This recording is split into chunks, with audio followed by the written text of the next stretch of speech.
فاق النبيين في خلق وفي خلق ولم يدانوه في علم ولا كرم مولاي صل وسلم دائما أبدا على حبيبك خير بالخلق كلهم.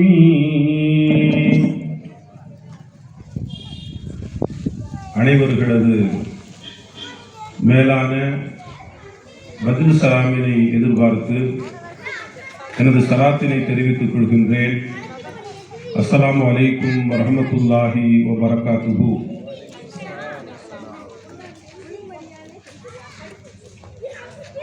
பதில் சலாம் சொன்ன அந்த 7 பேருக்கு நன்றி. அல்லாஹ் தஆலா அனைவர்களுக்கும் கிருபை செய்வானாக. அல்ஹம்துலில்லாஹி ரப்பில் ஆலமீன் வல் ஆகிபத்து லில் முத்தகீன் வஸ்ஸலாத்து வஸ்ஸலாமு அலா ரசூலில்லாஹி ஸல்லல்லாஹு அலைஹி வஸல்லம்.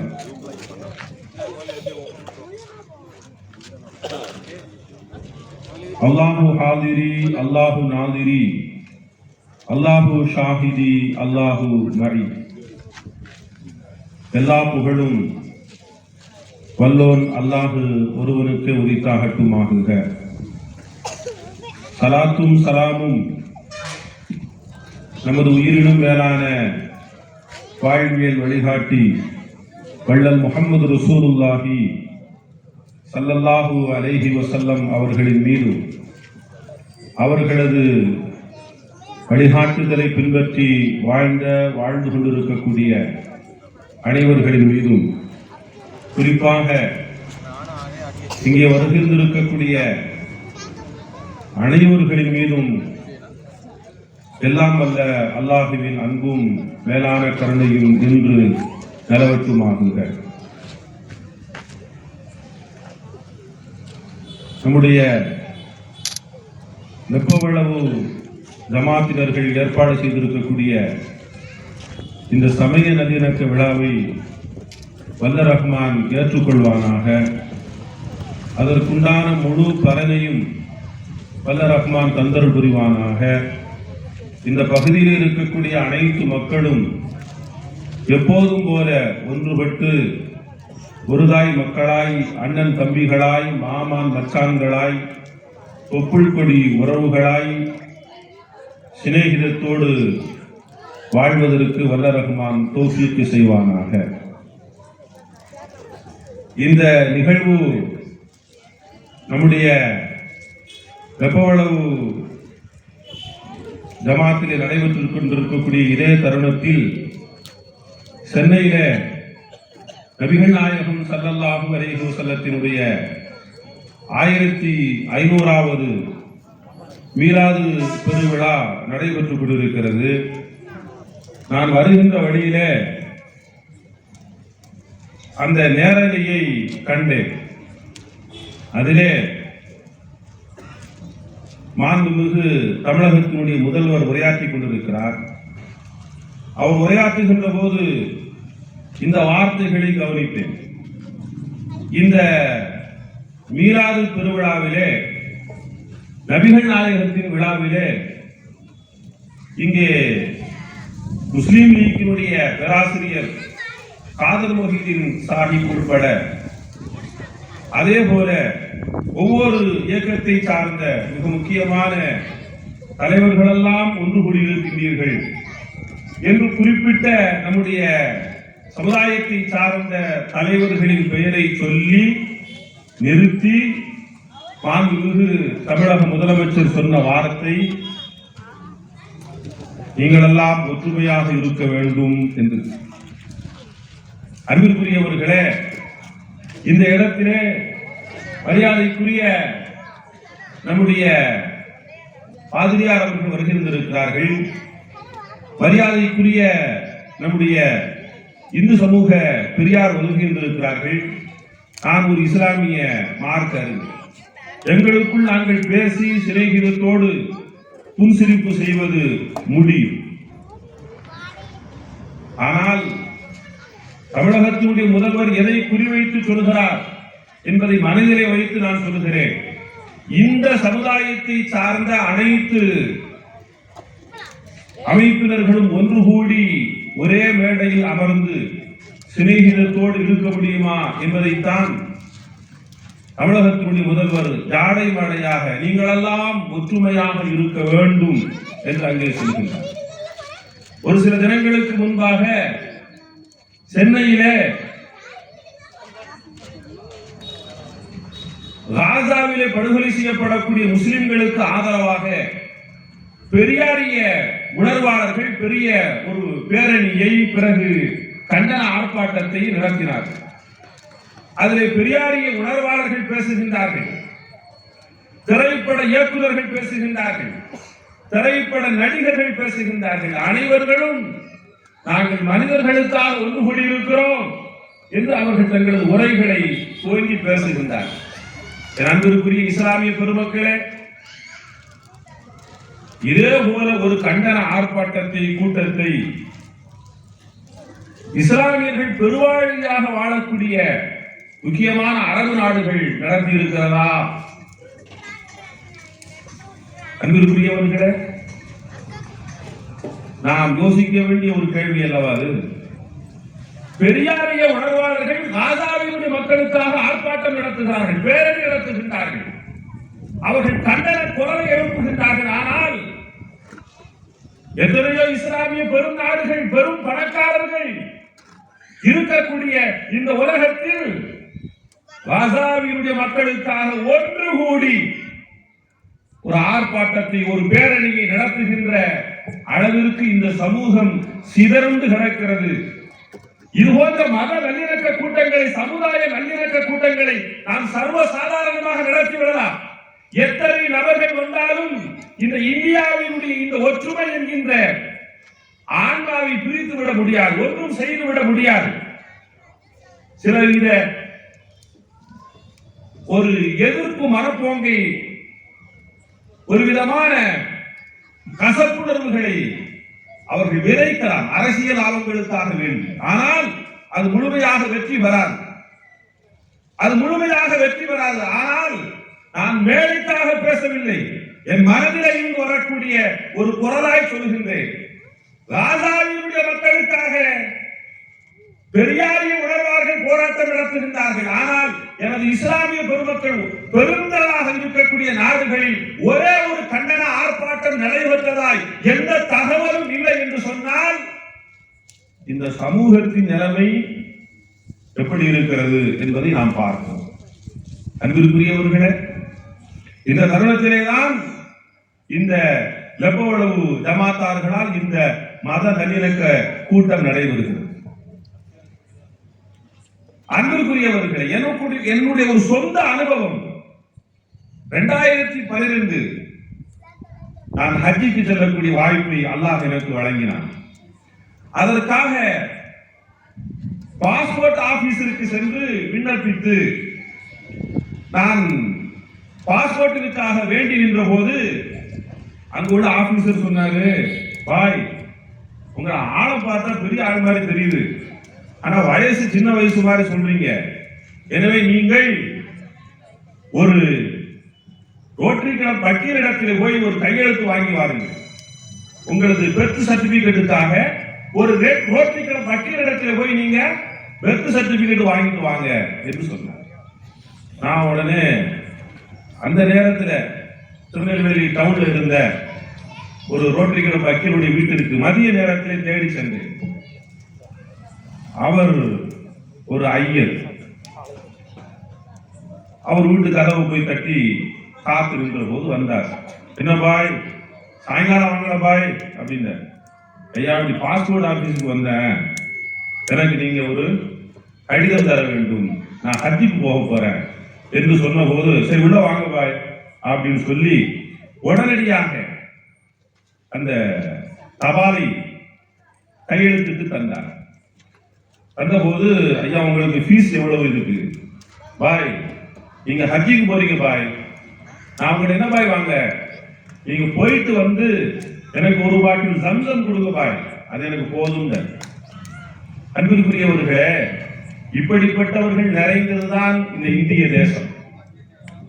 இப்படிப்பட்டவர்கள் நிறைந்ததுதான் இந்த இந்திய தேசம். இந்த இந்திய தேசத்தில் இந்த ஒற்றுமையை ஒரு சில அரசியல் லாபங்களுக்காக பிரித்தாள வேண்டும் என்று எண்ணலாம். ஆனால் அதில் அவர்கள் எப்போதும் வெற்றி பெற்றுக் கொண்டே இருக்க முடியாது. அன்பிற்குரியவர்களே, சமீபத்தில்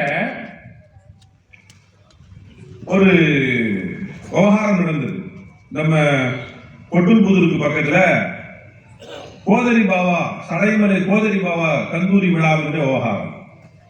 அதுல ஒரு சிலர்கள் போய் மதுரையில் நடந்த திருப்பரங்குன்றம் விவகாரம் போல இதையும் ஒரு விவகாரமாக திருப்ப வேண்டும், சர்ச்சையாக ஆக்க வேண்டும் என்று முயற்சி செய்து நீங்கள் அங்கே கந்தூரி விழாவை நடத்தக்கூடாது என்று பிரச்சனை செஞ்சாங்க.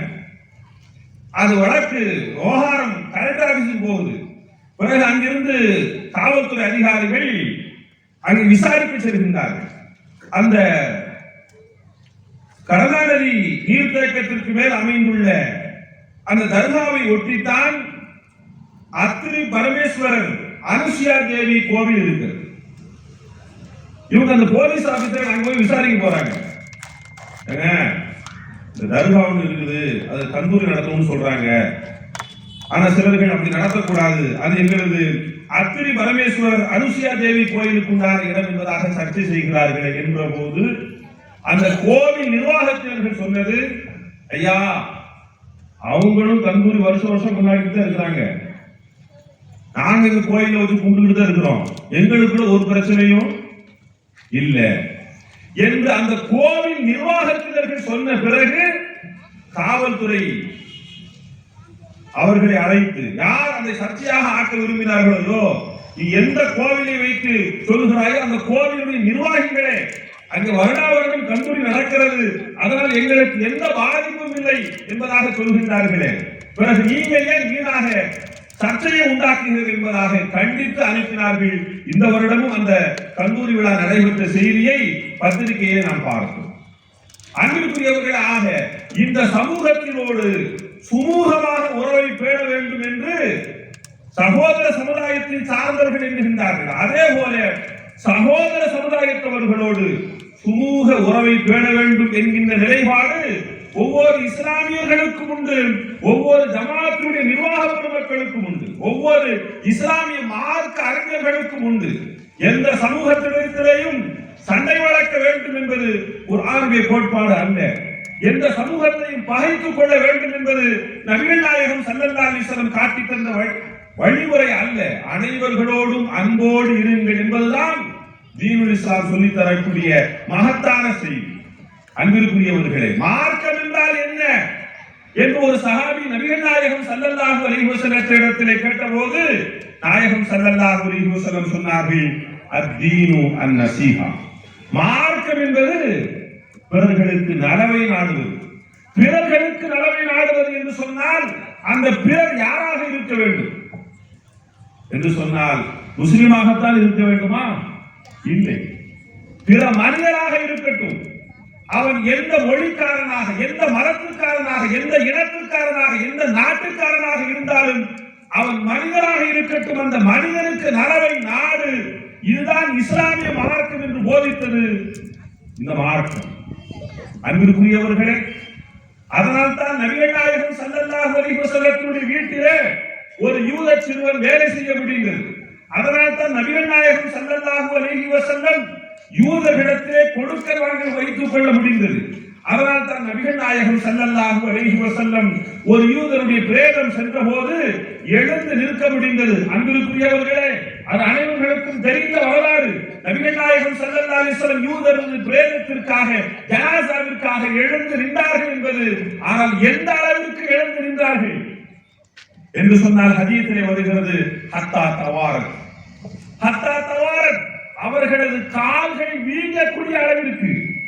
ஸல்லல்லாஹு அலைஹி வஸல்லம் கொஞ்ச நேரம் எழுந்து நிக்கலங்க, அது ஒரு நீண்ட பயணமாக இருந்தது. அந்த பயணத்தை அவர்கள் கொண்டு செல்கின்ற வரையிலேயும் நீண்ட நேரம் முஹம்மது ரசூலுல்லாஹி ஸல்லல்லாஹு அலைஹி வஸல்லம் எழுந்து நின்றார்கள் என்பது ஹதீஸ்.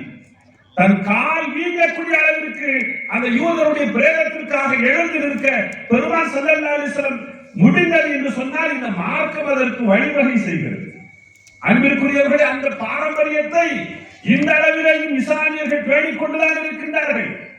அதனால்தான் கொரோனாவிலே இவர் இந்த மரத்துக்காரர் அந்த மரத்துக்காரர் என்று பார்க்காமல் யாராக இருந்தாலும் எடுத்து அடக்கம் செய்வோம் என்பதாக இந்த சமுதாயத்தை சார்ந்த இளைஞர்கள் முன்வந்திருந்தார். அதே போல சென்னையில் பெருவெள்ளம் வந்து பெரும் துயருக்கு மக்கள் ஆளாகின்ற போது யாருக்கு வேண்டுமானால் நாங்கள் உணவு கொடுப்போம். அவர்கள் அசைவ உணவு சாப்பிடக்கூடியவர்களா? அசைவ உணவு. சைவ உணவு சாப்பிடக்கூடியவர்களா? சைவ உணவு என்று முஸ்லிம்களால் எப்படி கொடுக்க முடிந்தது என்று சொன்னால் இந்த மார்க்கம் அதற்குண்டான கிரவுண்டை அமைத்து தருகிறது. அதற்குண்டான வழிவகையை இந்த மார்க்கம் செய்து தருகிறது. அதனால் தான் அதை செய்ய முடிகிறது. அன்பிற்குரியவர்களே, இன்னைக்கு சகோதர சமுதாயத்தை சார்ந்தவர்கள் தீபாவளி அப்போ பட்டாசு வெடிப்பாங்க.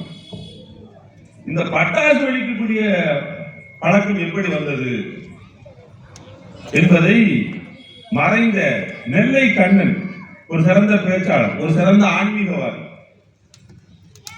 அவர் பேசுகின்றார். நெல்லை கண்ணனுடைய பேச்சிலே உள்ள செய்தி, மாமன்னர் பாபர் தனது அரண்மனையில் இருக்கிறார். அவரிடத்திலே பணிபுரியக்கூடிய சகோதர சமுதாயத்தை சார்ந்தவர்கள் புத்தாடை அணிந்திருக்கிறார்கள். அப்போது பாபர் கேட்கிறார், நீங்க எல்லாரும் புது ட்ரெஸ் போட்டுறீங்களே, என்ன விவரம்? அவருடைய மன்னர் அவர்களே, நீங்க எங்களுக்கு தீபாவளி, அதனால நாங்க புது ட்ரெஸ் போட்டிருக்கோம். தீபாவளி என்று எனக்கு ஒன்றும் தெரியலையே. உங்களது மகிழ்ச்சியை நீங்கள் பிறருக்கு காட்ட வேண்டாமா? நீங்கள் சந்தோஷமாக இருப்பதை பிறர்களுக்கு காட்ட வேண்டாமா? எனவே ஏதேனும் ஒன்றை செய்து அதை பிறர்களுக்கும் உங்கள் மகிழ்ச்சியை வெளிப்படுத்துங்கள், அப்போதானே பிறர்களுக்கு தெரியும் என்பதாக சொல்லி அந்த பட்டாசை வாங்கி கொடுத்ததே யாரு? மாமன்னர் பாபர்.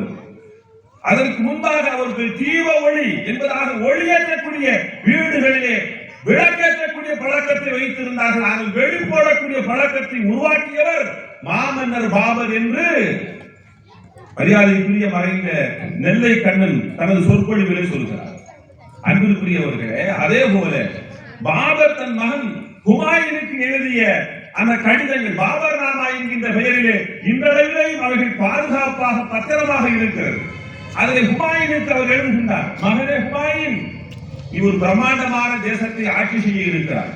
அப்படி ஆட்சி செய்கின்ற போது அங்கே இஸ்லாமியர்கள் அல்லாதவர்களும் இருக்கிறார்கள்.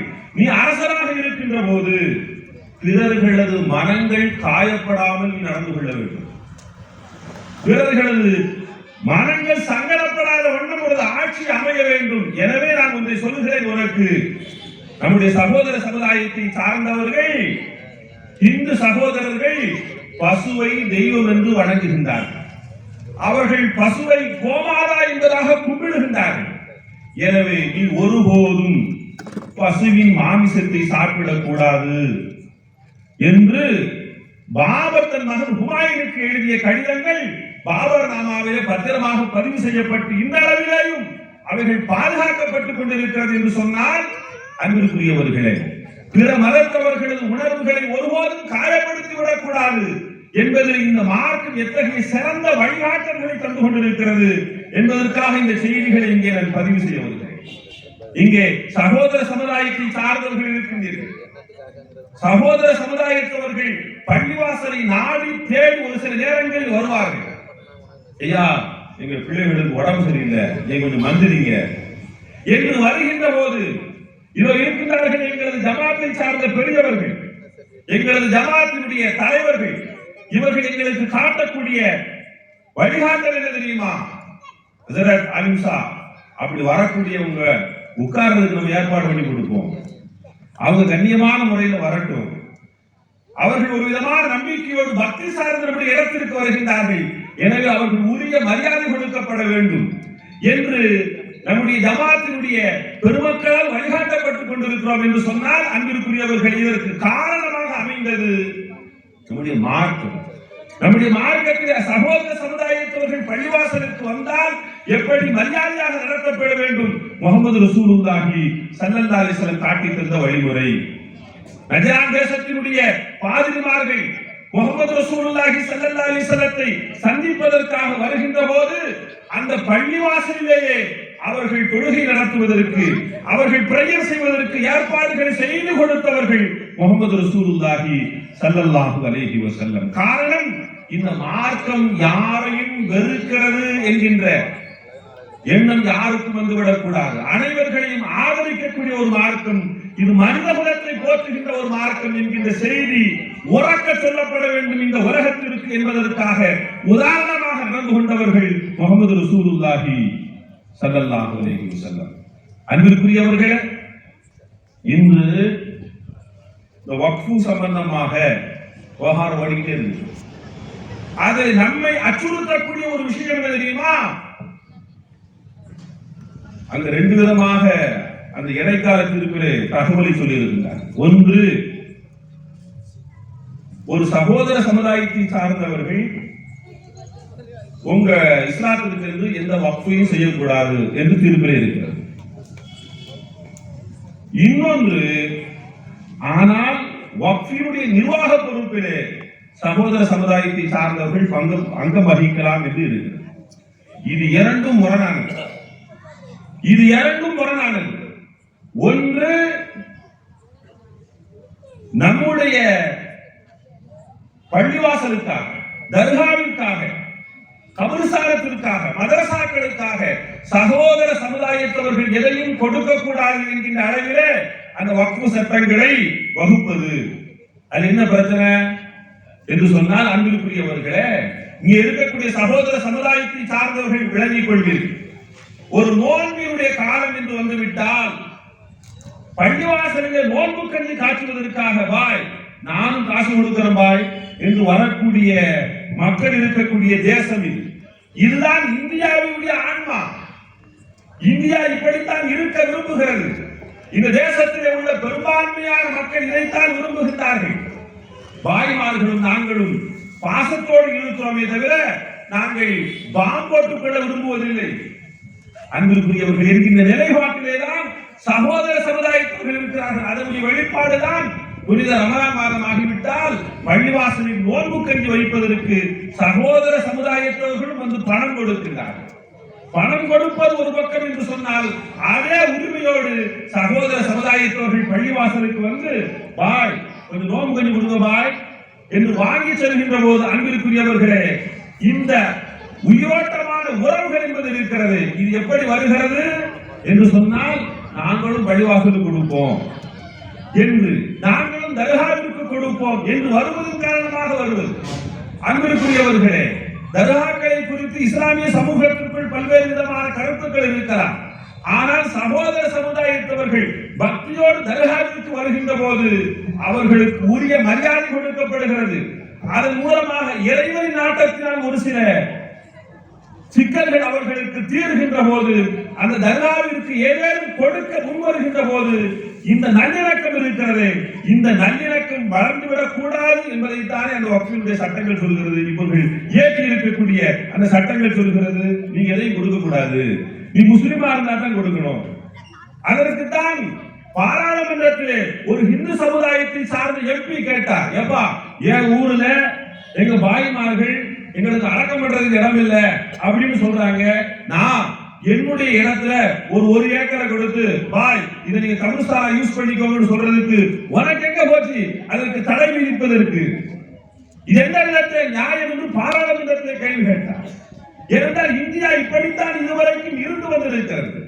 அன்பிற்குரியவர்களே, ஆக இது போன்ற அரசியல் தகுதிகளின் மூலமாக இந்த சமூகத்தினுடைய, இந்த தேசத்தினுடைய ஒற்றுமையை குறைத்து விட வேண்டும் என்பதற்காக பல்வேறு விதமான நகர்வுகள் இருந்தாலும், இல்லை இல்லை, எப்போதும் நாங்கள் ஒற்றுமையை தான் விரும்புகிறோம், எப்போதும் நாங்கள் இணக்கத்தை தான் விரும்புகிறோம் என்று சொல்லக்கூடிய ஏராளமான இந்து சகோதரர்களும் கிறிஸ்தவ சகோதரர்களும் இந்த மண்ணிலே உண்டு.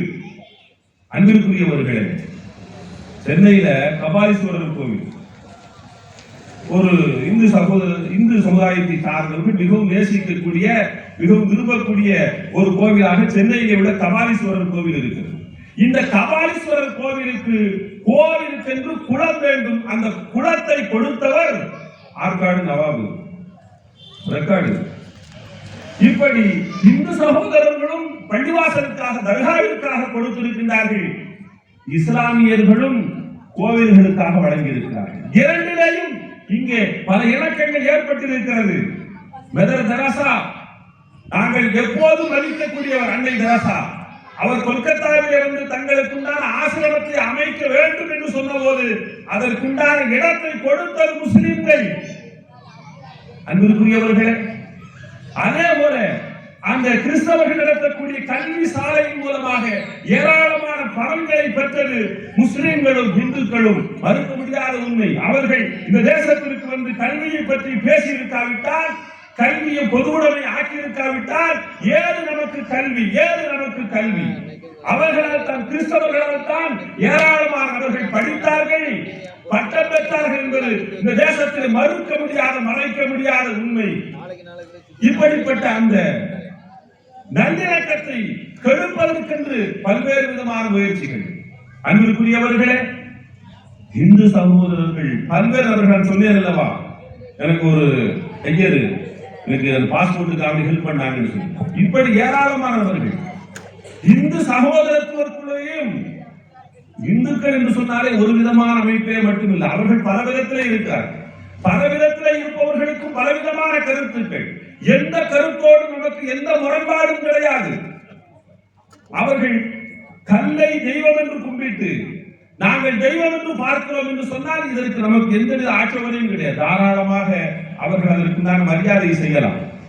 அதே போல சில இந்து சகோதரர்கள் அவர்கள் தெய்வ வழிபாடு, சிலை வழிபாடுகள், விக்கிரக வழிபாடுகள் ஏற்றுக்கொள்ள மாட்டோம், நாங்கள் உருவமற்ற இறைவனை வழிபடுவோம் என்று சொல்கின்ற போதும் அதிலேயும் நமக்கு எந்தவித ஆட்சேபனையும். உங்களது மார்க்கம் உங்களுக்கு, உங்களது மார்க்கம் உங்களுக்கு, நீங்கள் வழிபடுங்கள். எங்களது மார்க்கம் எங்களுக்கு, எங்களுக்கு நீங்கள் வழி விடுங்கள், அவ்வளவுதான். இந்து சகோதரத்திலேயும் சிவனடியாருடைய பாட்டு ஒன்று இருக்கிறது. நட்டகல்லை தெய்வம் என்று 4 புஷ்பம் சாப்பியே சுற்றி வந்து முருகு நின்று சொல்லும் மந்திரம் ஏதரா நட்டகல்லும் பேசுமோ, நாதனுள் இருக்கையில் சுட்ட சக்தி சத்துவம் கரிச்சுவை அறியுமோ என்பதாக விக்கிரக வழிபாடுகளுக்கு எதிராக பேசிய இந்து சகோதரர்கள் உண்டு, இந்து பெரியவர்கள் உண்டு. இருந்து போங்க, எங்களுக்கு எந்தவித ஆட்சேபனையும் கிடையாது என்கின்ற அளவில் அனைவர்களோடும் இணக்கத்தோடும் அன்போடும் இருக்கத்தான் இந்த சமூகம் விரும்புகிறது. இந்த சமூகம் விரும்புகிறது என்று சொன்னால், அன்பிற்குரியவர்கள், இன்னொரு செய்தியும் ஆழமாக சொல்லிவிடுகிறேன்.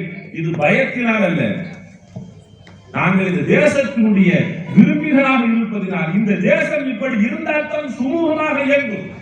நாம் ஒற்றுமையோடு இருந்தால்தான் வளர்ச்சி பாதை எட்ட முடியும். இப்போது அங்கே கலவரம், அடுத்து எங்கே கலவரம் என்பதாக ஒரு நாடு எப்போது பார்த்தாலும் வெறுப்புணர்விலே தகுதகத்துக் கொண்டிருந்தால் நாட்டினுடைய முன்னேற்றம் எப்படி வரும்? நாட்டினுடைய முன்னேற்றம் எப்படி வரும்? அன்பிற்குரியவர்களே, ஒரு செய்தியை சொல்லி நான் நினைவுக்கு வர ஆசைப்படுகிறேன். முஹம்மது ரசூலுல்லாஹி ஸல்லல்லாஹு அலைஹி வஸல்லம் மக்காவிலே இருந்து மதீனாவிற்கு ஹிஜ்ரத் செய்கின்றார். மக்கா டு மதீனாவுக்கு வர்றதுக்கு 15 நாள் ஆகாது, ஒரு 3 நாள்ல வந்துடலாம். ஆனால் நபிகள் நாயகம் ஸல்லல்லாஹு அலைஹி வஸல்லம் மக்காவில் இருந்து மதீனாவுக்கு வர்றதுக்கு 15 நாட்கள் ஆயிற்று. ஏன் 15 நாட்கள் என்று சொன்னால், மக்காவிலே முகமது நபி ஸல்லல்லாஹு அலைஹி வஸல்லம் சொன்ன அந்த ஏக வழிபாடை ஏற்றுக்கொள்ளாதவர்கள், முகமது நபி ஸல்லல்லாஹு அலைஹி வஸல்லத்துடைய உயிருக்கு குறிவைத்து, அவர்களது தலைக்கு விலை வைத்து, முகம்மதை கொன்றால் 100 ஒட்டகைகள் பரிசு என்பதாக முரசறிவித்து அவர்கள் முகமது ஸல்லல்லாஹு அலைஹி வஸல்லத்தை தேடிக் கொண்டிருக்கின்ற வேளையில், முகமது ஸல்லல்லாஹு அலைஹி வஸல்லம் தன் தோழர் அபூபக்கர் ரலியல்லாஹு அன்ஹுவோடு அங்கும் இங்குமாக மறைந்து மறைந்து மறைந்து பதுங்கி பதுங்கி பதுங்கி ஒளிந்து ஒளிந்து ஒளிந்து புனிதமான மதீனா நகரம் வந்து சேருகின்ற போது 15 நாட்கள் ஆயிற்று. அந்த 15 நாட்கள் மட்டுமல்ல, எப்போது லா இலாஹ இல்லல்லாஹ் வணக்கத்திற்குரியவன் இறைவன் ஒருவன் என்று சொல்ல ஆரம்பித்தார்களோ அன்றிலிருந்து அவர்களுக்கு தொடங்கியது பிரச்சனை. 13 ஆண்டு காலம் ஸல்லல்லாஹு அலைஹி வஸல்லத்தை படாத பாடுபடுத்தினார்கள். சொல்லால் வசைபாடியது மட்டுமல்ல, கல்லால் எறிந்தார்கள். ஸல்லல்லாஹு அலைஹி வஸல்லம் செல்கின்ற போது தெருக்களிலே பள்ளப்பட்டி வைத்தார்கள். அவர்களது உயிருக்கு குறிவைத்தார்கள். அவர்களை ஏற்றுக்கொண்டவர்கள் அனைவர்களையும் ஊர்வலைக்கு வைத்தார்கள். வியாபார ரீதியாக, திருமண ரீதியாக எந்த தொடர்பும் வைத்துக் கொள்ளக்கூடாது என்பதாக ஊர்வலைக்கு வைத்து உணவிற்கு வழி இல்லாமல் ஒட்டகத்தினுடைய விட்டைகளை சாப்பிடக்கூடிய மோசமான நிலைக்கு அன்றைய முஸ்லிம்கள் ஆளானார்கள். அன்பிற்குரியவர்கள், இந்த நிலை வந்து பிறகு தங்களது உயிரை காப்பாற்றிக் கொள்வதற்காக, தங்களது மார்க்கத்தை பற்றி பிடிப்பதற்காக மக்காவில இருந்து மதீனாவிற்கு நபிகள் நாயகம் ஸல்லல்லாஹு அலைஹி வஸல்லம் 15 நாட்கள் பயணம் செய்து வருகின்றார். பயணம் செய்து வருகின்ற போது மக்காவிலே இருந்து ஸல்லல்லாஹு அலைஹி வஸல்லம் மதீனா வந்து சேர்ந்து முதலாக மதீனா வாசிகளிடத்திலே ஒரு உரையை நிகழ்த்துகின்றார். அந்த முதல் உரையில் ஸல்லல்லாஹு அலைஹி வஸல்லம் 4 விஷயங்களை சொன்னார். முதலாவது விஷயம், ஐயுஹன் நாஸ், மனிதர்களே என்று அழைத்தார்கள். தன்னை ஏற்றுக்கொண்ட மக்களை பார்த்து முஸ்லிம்களே என்று அழைக்கவில்லை. அந்த ஊர்க்காரர்களை மற்றும் குறிவைத்து மதீனாவாசிகளே என்று அழைக்கவில்லை, மனிதர்களே என்று அழைத்தார். ஏனென்றால் இது ஒட்டுமொத்தமான அனைவர்களுக்கும் சொல்லப்பட்ட செய்தி. ஸல்லல்லாஹு அலைஹி வஸல்லம் சொன்னார்கள், அஃஷு ஸலாம், சலாமை பரப்புங்கள் என்று சொன்னார்கள். சலாமை பரப்புங்கள். இரண்டாவது விஷயம், அத்இமு தஆம், பசித்தவர்களுக்கு உணவு கொடுங்கள் என்று சொன்னார்கள். மூணாவது விஷயம், சிலுல் அர்ஹாம், சொந்த பந்தங்களை சேர்ந்து வாழுங்கள் என்று சொன்னார்கள். நான்காவது விஷயம், சல்லு பில்லை வன்னாசு நியாம், இரவு நேரங்களிலேயும் இறைவனை வழிபடுங்கள் என்று சொன்னார். அன்பிற்குரியவர்களே, இந்த 4 விஷயங்களை அன்றைய கால மனிதர்களுக்கு தோதுவான விஷயங்களை பேசினார்களே தவிர ஒரு வார்த்தை கூட நான் மக்காவிலே இருந்த போது அந்த மக்காவாசிகள் என்னென்ன பாடுபடுத்தினார்கள் தெரியுமா, என்னை எவ்வளவு கஷ்டப்படுத்தினார்கள் தெரியுமா என்று ஒரு வார்த்தை கூட அந்த மக்காவாசிகள் மீது வெறுப்புணர்வை தூண்டுகின்ற வாசகத்தை ஸல்லல்லாஹு அலைஹி வஸல்லம் பேசவில்லை. அப்போது மட்டுமல்ல, எப்போதும் பிற மனிதர்களை வெறுக்க வைக்கக்கூடிய ஒரு வார்த்தையை முஹம்மது ரசூலுல்லாஹி ஸல்லல்லாஹு அலைஹி வஸல்லம் பேசவே இல்லை. பெருமானாருடைய வாழ்க்கையில் ஒரு அதிசயமான செய்தி. ஸல்லல்லாஹு அலைஹி வஸல்லம் 63 ஆண்டு காலம் பேசினார்கள். அந்த 63 ஆண்டு கால பேச்சிலே ஒரு வார்த்தை கூட பொய்யான ஒரு வார்த்தை பெருமானாருடைய வாயிலே இருந்து வரவில்லை. இந்த இஸ்லாமிய சமுதாயத்தை சார்ந்தவர்கள் மனதிலே வைக்க வேண்டிய ஒரு செய்தி இது. நாங்கள் நபிகள் நாயகத்தை பின்பற்றுகிறோம் என்று எப்போது நம்மால் மாறுதட்டிக் கொள்ள முடியும், எப்போது அந்த வழியிலே நாம் உண்மையாளர்களாக இருக்க முடியும் என்று சொன்னால் நம்முடைய வாயிலிருந்து பொய் வரக்கூடாதுங்க. ஏனென்றால் 63 ஆண்டு கால வாழ்க்கையிலே ஸல்லல்லாஹு அலைஹி வஸல்லம் ஒரு பொய் கூட பேசியது கிடையாது. நம்மளால முடியுமா? நம்ம தினம் எந்த பொய் பேசுறோம்னு நம்மளால எண்ண முடியாது. நாம் எந்த பெரிய நபிகள் நாயகத்தின் வழியில் இருக்கிறோம், நம்ம பெருமையா பேசிக்கிறோம். ஒரு பொய் கூட பேசியது கிடையாது. 10வது வயதில் மக்காவாசிகளிடத்தில் நபிகள் நாயகம் பெற்ற பெயர் அஸ்ஸாதிக் அல்-அமீன், உண்மையாளர், நம்பிக்கைக்குரியவர் என்கின்ற பெயரை பெற்றார்கள் என்று சொன்னால் சிறுபிள்ளையாக இருக்கின்ற போதும் பொய் பேசியது கிடையாது. அதற்கு பிறகு 40வது வயதிலே அல்லாஹ்வுடைய செய்தியை மக்களுக்கு சொல்லுகின்ற போதும் அல்லாஹ் பெருமானாருடைய வாழ்க்கையின் மீது சத்தியம் செய்தான். நபியே, உமது வாயுவின் மீது ஆணையாக என்று அல்லாஹ் சத்தியம் செய்தான் என்று சொன்னால் அந்த 40 ஆண்டு காலமும் பெருமானாருடைய வாழ்க்கை வாய்மை உள்ளதாக இருந்தது, சத்தியமுள்ள வாழ்க்கையாக இருந்தது, ஒரு பொய் பேசாத வாழ்க்கையாக முஹம்மது ஸல்லல்லாஹு அலைஹி வஸல்லம் வாழ்க்கை இருந்தது. முஸ்லிம்களுக்கு நான் சொல்லக்கூடிய இன்னொரு செய்தி, நாளை மறுமை நாளில் மக்கள் எல்லாம் ஹஜ்ரத் இப்ராஹிம் அலைஹிஸ்ஸலாத்திலே போய் எங்களுக்காக நீங்கள் அல்லாஹ்விடத்திலே பேச வேண்டும் என்று சொல்கின்ற போது நான் வாழ்கின்ற போது 3 பொய் பேசிவிட்டேன். எனவே எனக்கு அல்லாஹ்விற்கு முன்னால் வந்து நிற்பதற்கு சற்று வெட்கமாக இருக்கிறது. 3 பொய் என்று சொன்னால் அது ஒரு சந்தர்ப்பத்தின் காரணமாக. ஒரு நாட்டிற்கு தன் மனைவி சாராவை அழைத்து செல்கின்றார்கள். அந்த நாட்டினுடைய மன்னர் திருமணமான பெண்ணாக இருந்தால் அபகரித்துக் கொள்வார். எனவே இது யார் என்று கேட்டபோது ஹஜ்ரத் இப்ராஹிம் அலைஹிஸ்ஸலாம் சொன்னார்கள், இது என் சகோதரி என்று சொன்னார்கள். இது ஒரு விதத்தில் உண்மைதான். காரணம், அனைவர்களும் ஆதாம் ஏவாளின் பிள்ளைகள் என்று பைபிள் சொல்லுகிறது, குர்ஆன் சொல்லுகிறது.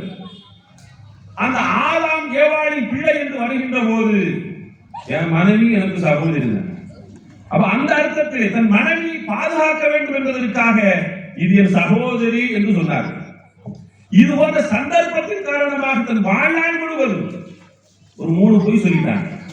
இதற்காக நான் அல்லாஹ்விற்கு முன்னால் வந்து நிற்பதற்கு வெட்கப்படுகிறேன் என்று ஹஜ்ரத் இப்ராஹிம் அலைஹிஸ்ஸலாம் சொல்லிவிட்டு சொன்னார்கள், நீங்கள் முகமது இடத்திலே செல்லுங்கள் என்று சொன்னால் பெருமான் ஸல்லல்லாஹு அலைஹி வஸல்லம் தன் வாழ்க்கையில அந்த 3 பொய் கூட என்ன செஞ்சது சொன்னது கிடையாது.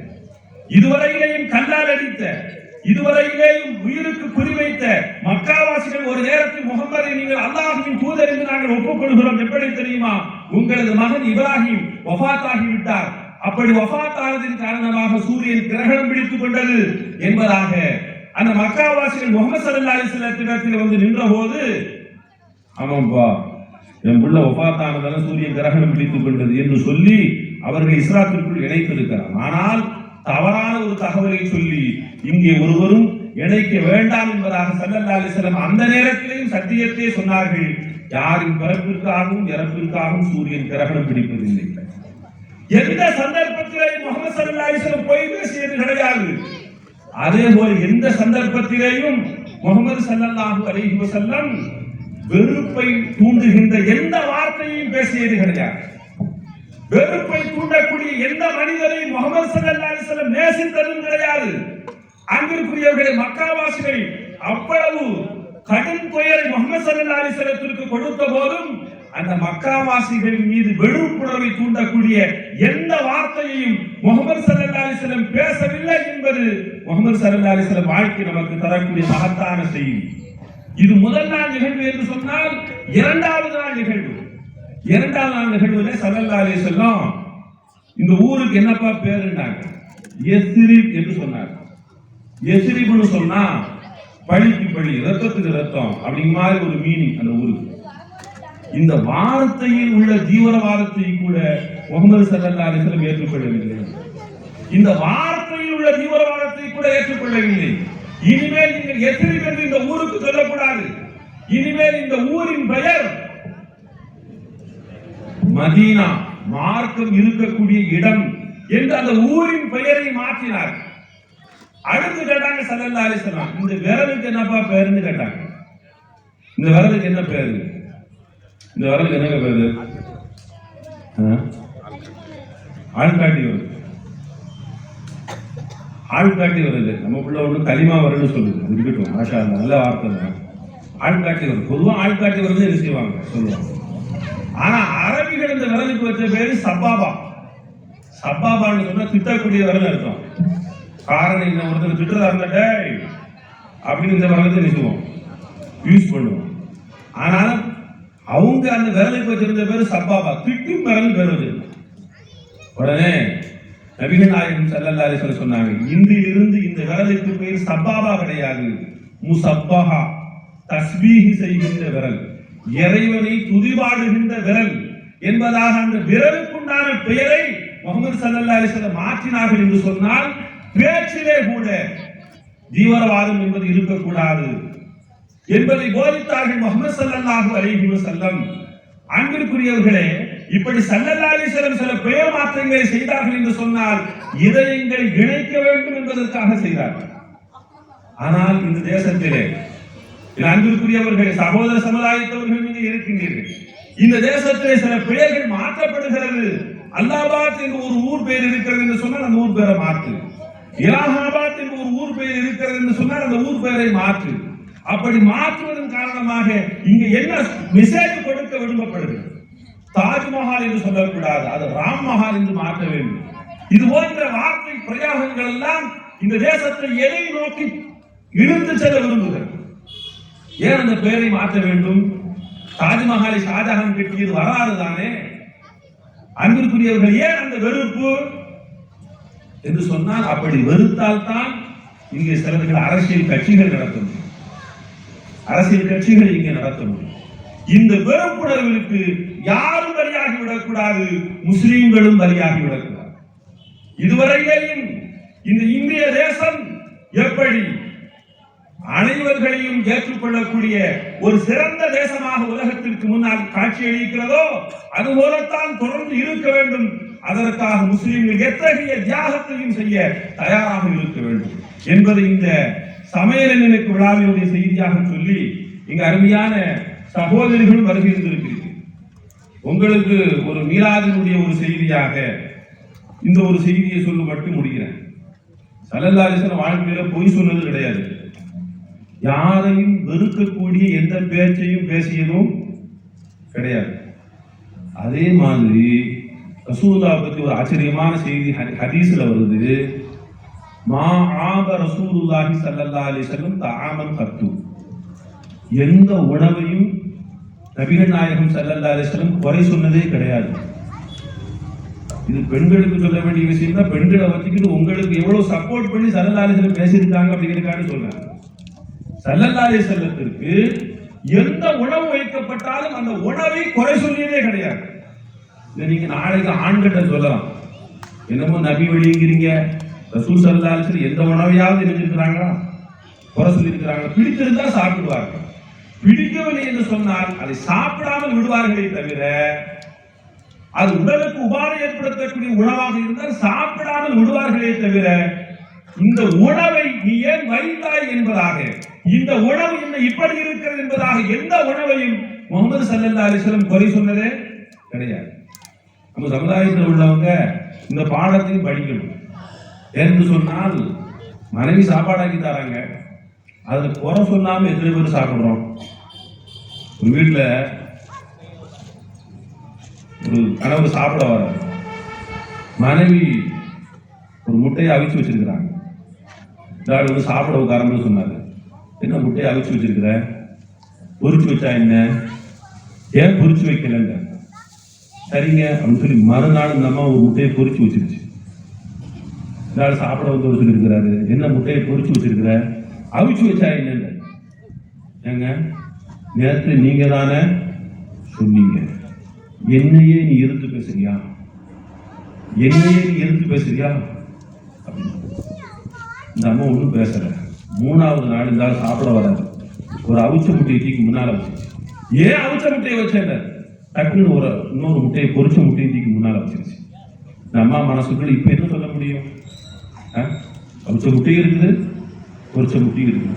இந்த ஆள் சொன்னாரு, நீ அவிச்சியே இந்த முட்டையை பொரிச்சிருக்கணும், நீ பொரிச்சியே இந்த முட்டையை அவிச்சிருக்கணும். அப்ப இவருடைய நோக்கம் குறை சொல்லணும். ஆனா நபிகள் நாயகம் ஸல்லல்லாஹு அலைஹி வஸல்லம் வழியிலே நிற்கக்கூடிய நாம் பெருமானாருடைய வாழ்க்கை பாடத்தை படிக்கிறோம். மஆப ரசூலுல்லாஹி ஸல்லல்லாஹு அலைஹி வஸல்லம் தஆமன் கத்து. எந்த உணவையும் ஸல்லல்லாஹு அலைஹி வஸல்லம் குறை சொன்னது கிடையாது. ஏஆர் ரஹ்மான் ஆஸ்கார் விருது வாங்கினாரு, பெரிய சந்தோஷம் தான். ஆனா மனைவிட்டு நல்ல புருஷன் வேற முடிஞ்சா? ஆஸ்கார் விருது வாங்குறது லேசுங்க. ஆனா மனைவிட்டு என் புருஷன் நல்ல புருஷன் பேர வாங்க முடிஞ்சுச்சா? முடியல. அந்த அம்மா வேணாம்னு போயிட்டு. காரணம் என்ன? அன்பிற்குரியவர்களே, நீ சிறந்தவர் என்று சொன்னால் உன் மனைவியிடத்தில் நீ சிறந்தவனாக இருக்க வேண்டும் என்கிற அற்புதமான வழிகாட்டலை சொன்னவர்கள் முகமது ஸல்லல்லாஹு அலைஹி வஸல்லம். அதற்கும் காரணம் என்ன தெரியுமா? மனைவி வெறுக்கக்கூடிய எந்த வார்த்தையும் தன் வீட்டிலே கூட முகமது ஸல்லல்லாஹு அலைஹி வஸல்லம் பேசியது கிடையாது. எந்த இடத்திலேயும் தன் மனைவிமார்களை கொச்சை வார்த்தையால் முகமது ஸல்லல்லாஹு அலைஹி வஸல்லம் பேசியது கிடையாது. கொச்சை வார்த்தை எப்படி? ஏகா அப்படின்னு சொல்லுவாங்க இல்லையா, ஏட்டி அப்படி சொல்லுவாங்க இல்லையா, இதெல்லாம் அவர்களை அடிமைப்படுத்தக்கூடிய கொச்சை வார்த்தைகள் தானே. இப்படி ஒரு வார்த்தையை முகமது ஸல்லல்லாஹு அலைஹி வஸல்லம் தன் மனைவியை நோக்கி இந்த இடத்திலே பேசினார்கள். அரபு நாட்டில் வேற ஏதாவது வார்த்தை இருக்குன்னாங்க. அப்படி ஏதாவது வார்த்தையை முகமது ஸல்லல்லாஹு அலைஹி வஸல்லம் பேசினார்களா என்றால் இல்லை.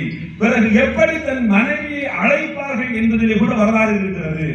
ஸல்லல்லாஹு அலைஹி வஸல்லம் தன் மனைவி ஆயிஷா என்கின்ற பெயரை சுருக்கி யா ஆயிஷ் என்று அழைப்பார்கள். வரலாறு இருக்கிறது. யா ஆயிஷ், முஸ்தபான்னு பேர் இருக்கும்.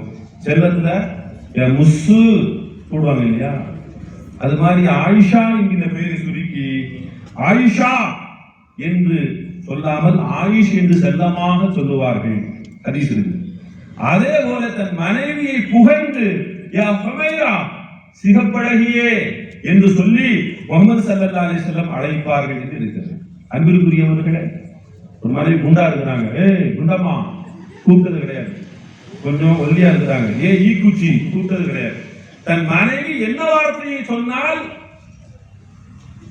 ஸல்லல்லாஹு அலைஹி வஸல்லம் மனைவியை சந்தோஷப்படுத்த முடியுமோ அந்த வார்த்தையை நாயகம் ஸல்லல்லாஹு அலைஹி வஸல்லம் சொல்லியிருக்கிறாங்க. ஆக அன்பிற்குரியவர்களே, இந்த சமய நிலைநிறுத்த விழா சொல்லுகின்ற ஒரே ஒரு செய்தி, வெறுக்கக்கூடிய எந்த வார்த்தையும் யாரும் பேசக்கூடாது. அது நபிகள் நாயகம் ஸல்லல்லாஹு அலைஹி வஸல்லம் நமக்கு காட்டி தந்த ஒரு வழிமுறை. பெண்களுக்கும் ஆண்களுக்கும் சொல்லக்கூடிய செய்தி, நம்முடைய வீட்டிலேயும் ஆண்கள் வெறுக்கக்கூடிய எந்த வார்த்தையும் பேசக்கூடாது, பெண்கள் வெறுக்கக்கூடிய எந்த வார்த்தையும் ஆண்கள் பேசக்கூடாது என்கிற செய்தியை சொல்லி வாய்ப்பிடித்தமைக்கு நன்றி கூறி நிறைவு செய்கிறேன். வாஹிரு தஅவானா அனில் ஹம்துலில்லாஹி ரப்பில் ஆலமீன். அஸ்ஸலாமு அலைக்கும் வரஹ்மத்துல்லாஹி வபரகாத்துஹு.